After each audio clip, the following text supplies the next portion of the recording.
à Makele, a brûlé la commune, le commissariat, tué quelques gens, et puis s'est enfui à l'intérieur du pool, il doit se cacher dans le buisson là-bas avec ses partisans. Est-ce que c'est ça la crise?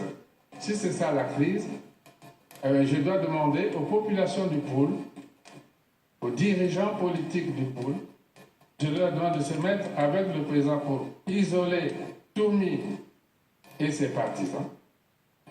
Que nous mettions tous à le rechercher dans les buissons, les forêts où il se cache, et qu'on le mette hors d'état de nuit. Il n'y a pas de crise.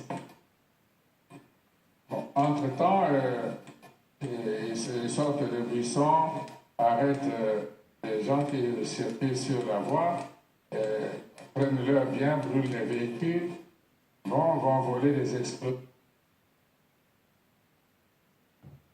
Bon, c'est une forme de banditisme. C'est une forme de banditisme. Alors je lance un appel aux populations du Pôle, aux dirigeants politiques du Pôle, qui se mettent avec le président, et nous allons rechercher Toumi et le mettre hors d'état de nuit. Pour moi, il n'y a pas de crise.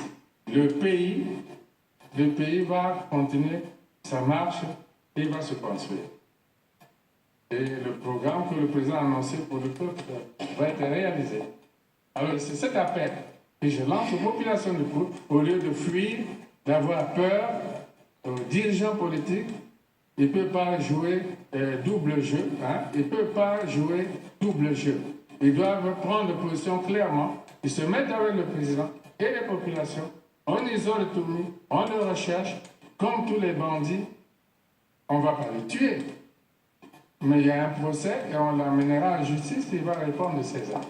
Pour moi, il n'y a pas de crise. Il se tient en ce moment à Dakar, au Sénégal, des journées internationales de l'écrivain africain. Et dans le cadre de ces journées, votre livre, Le manguier, le fleuve et la souris, est à l'honneur. Comment apprécier? C'est celui-là seulement.